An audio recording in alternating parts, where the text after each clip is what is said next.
পশ্চিমবঙ্গ আদিবাসী লোকশিল্পী সংঘের বিভিন্ন দাবি দাওয়া নিয়ে গণডেপুটেশনে বক্তব্য রাখছেন বামফ্রন্ট নেতা মানবেশ চৌধুরী। তারা সবাই যে বৃহত্তর 10 কোটি লোকের বাংলা, পশ্চিম বাংলা সেই বাংলারই মানুষ।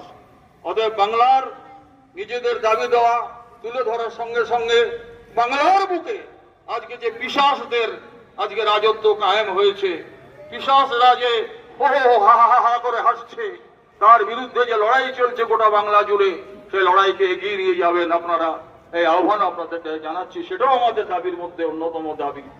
এবং যাই হোক, আমি আর বেশি কথা বলে আর সময় নষ্ট করতে যাচ্ছি না। মাথার উপরে মেঘ চলে এসেছে। আমাদের যারা প্রতিনিধি তারা এখন যাবেন, আপনারা ওইখানে ওই ঘরের ভিতর ঢুকে যান, কোনো অসুবিধা নাই। সব লোকই আমাদের লোক, আশেপাশে যেখানে আছেন সবাই ওখানে ঢুকে বিভিন্ন জায়গাতে ঢোকেন, থাকেন, গাছের তলায় থাকেন, যাতে করে বৃষ্টিটা মাথায় ছাঁট না পড়ে।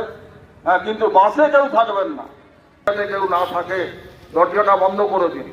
সেই জন্য আপনাদের এখন প্রতিনিধিরা সেখানে যাবেন, আপনারা সবাই মিলে আমাদের লড়াইটাকে এগিয়ে নিয়ে যাবেন। আমি খুবই অভিভূত এবং আনন্দিত যে আমরা এই অল্প দিনের প্রস্তুতিতে এই বৃষ্টি মাথায় নিয়ে এত বড় একটা প্রোগ্রাম করতে পারলাম। এবং আগামী দিনে যখন আমাদের প্রকৃতির যে বিপর্যয় ঘটেছে, পশ্চিমবঙ্গ আদিবাসী লোকশিল্পী সংঘ জিন্দাবাদ। পশ্চিমবঙ্গ আদিবাসী লোকশিল্পী সংঘ জিন্দাবাদ। পশ্চিমবঙ্গ আদিবাসী লোকশিল্পী সংঘ জিন্দাবাদ।